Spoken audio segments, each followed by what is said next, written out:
Alright, so let's do a San Diego jam knot. This is a terminal clinch knot that is good for all line types. Braided, like I have here, fluorocarbon or monofilament, and you can use it to attach the line to a hook, a swivel, a lure, really whatever you desire. So I'm going to take the line and come in through the front end of my eyelet. I'm going to pull out about 10 inches, 8 inches of tag line here. This is the tag line, this is the standing end. I like to make sure that this index finger on my left hand is against the eyelet, and it's going to stay there for a while. My thumb's going to pinch that just to hold it in place for a bit. So what I would like to do now is grab the standing end with the bottom 3 fingers on my right hand, just so I have something to grab. I'm going to use this index finger on my right hand to come behind the standing end and lift up that tag end. And this is the hardest part of the knot. If you can get this, you're golden for the rest of it. I'm going to point that index finger towards me.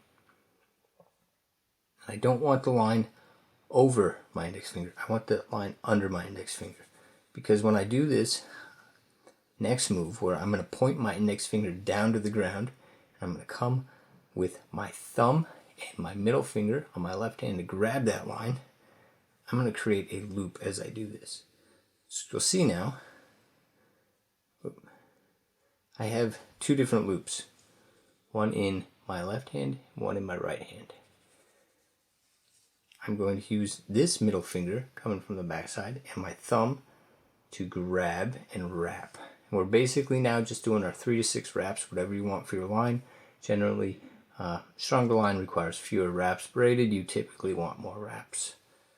So we're just going to be grabbing, and I like to twist my wrists as I do this. It's all with the thumbs and middle fingers right now. When you feel you have a sufficient amount of wraps, what you're going to do is see the loop that you kept open on the left side there. Let's see if I can show that to you. I'm going to take the line, instead of going around it, we're going to go through it. So now we've gone through that. Now our right index finger has kept this loop open for us. And what I like to do right now actually is wet my line at this point. And I will wet it again, but for this demonstration we will pass up on that. Then I'm going to stick the line, the free end of our tag end, through that last top loop. And we can bring this together, start bringing it together. If you pull on the pull end, it'll just bring it nice down for you. You can just start tightening that up. So what I like to do is make sure that I do one good grab on my standing end. Then I give the tag end just a little pull just to get any last kinks on that end out, and then one final strong pull, and that is the knot right there. And of course you can cut off the excess on the tag end any way you please.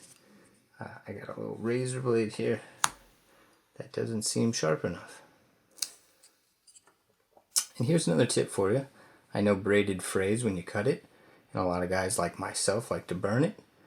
I would double wet the knot at this point before burning it, and I always make sure that my fingernails form a shield wall between my knot and any line.